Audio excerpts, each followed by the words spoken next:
안녕하십니까 여러분. 오늘은 어제에 이어서 고린도전서 7장부터 11장까지 읽겠습니다. 고린도전서 7장에서 사도 바울은 결혼에 대해서 자기 의견을 피력하고 있습니다. 독신인 그가 결혼을 말하는 것이 좀 이상하지만 그래도 그는 음행을 피하기 위해서 결혼할 것을 권하고 있습니다. 그리고 남자나 여자 모두 혼인 상대방에 대한 의무를 성실하게 감당해야 한다고 강조하고 있습니다. 그리고 결혼하지 않은 자나 과부는 웬만하면 그냥 지내는 것이 좋지만 정욕을 절제할 수 없으면 결혼하라고 말했습니다. 그리고 그 당시 많은 사람들이 너무 쉽게 이혼했지만 그는 가능하면 이혼하지 말아야 할 것이라고 교훈하고 있습니다. 그리고 이어서 그는 처녀의 결혼 문제에 대해서 자기 의견을 밝혔는데 시집 가는 것이 죄는 아니지만 임박한 환난과 결혼에 따른 육신의 고난 때문에 그냥 사는 것이 좋다고 말했습니다.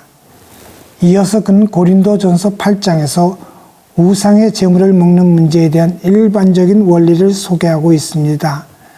그는 우상의 제물에 대해서 사람을 교만하게 하는 지식을 의지하지 말고 사랑을 앞세우라고 권면하고 있습니다.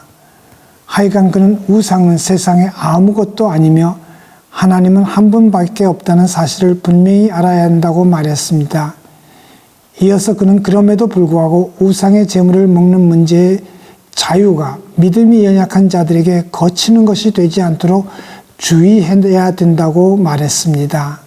다시 말해서 믿음이 강한 자가 우상의 제물을 먹음으로 인해 믿음이 약한 자를 실족하게 하면 이는 곧 그리스도에게 죄를 짓는 것과 다를 바가 없다고 그는 강조하고 있습니다. 고린도전서 9장에서 사도 바울은 갑자기 사도의 권리에 대해서 언급하기 시작했습니다.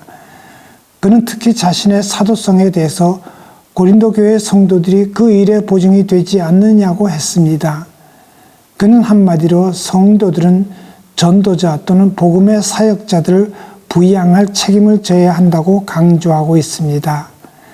그러나 그는 자신이 부양받을 수 있는 권리가 있지만 그 권리를 포기한 까닭을 밝혔는데 그 까닭은 복음을 전하는 것은 자신이 당연히 해야 할 의무이기 때문이라고 강조했습니다.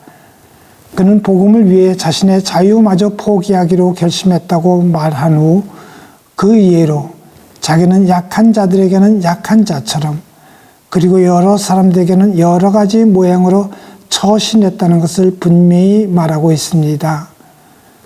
고린도전서 10장에서 사도 바울은 우상의 제물에 대한 종합적인 해결책을 제시하면서 광야에 있던 이스라엘 백성들에게 베푸신 하나님의 은혜에 대해서 말했습니다. 광야 생활 가운데 있던 이스라엘 백성들이 신령한 식물과 음료로 부양받았음에도 불구하고 그들은 결국 광야에서 죽음을 당했다고 말했습니다. 그들이 죽임을 당한 이유는 하나님을 시험하고 원망하고 불평했기 때문이라고 분명히 말했습니다. 때문에 그는 결론적으로 우상 숭배를 피할 것을 고린도 교회 성도들에게 강력하게 권면하고 있습니다. 고린도전서 11장에서 사도 바울은 직설적으로 말하고 있습니다. 내가 그리스도를 본받는 자가 된 것 같이 너희는 나를 본받는 자가 되라. 그리고 그는 여자가 머리에 수건을 쓰는 문제에 대해서 자기 의견을 피력했습니다. 그는 여자의 머리가 남자이며 남자의 머리는 그리스도이고 그리스도의 머리는 하나님이심을 분명히 밝혔습니다. 이어서 성만찬 제정에 대한 그의 가르침이 상세하게 소개되고 있습니다. 오늘도 성령의 인도하심을 따라 주님 말씀에 순종함으로 말미암아 승리하는 삶을 살아가는 참으로 복된 여러분 모두가 될 수 있기를 간절히 바랍니다.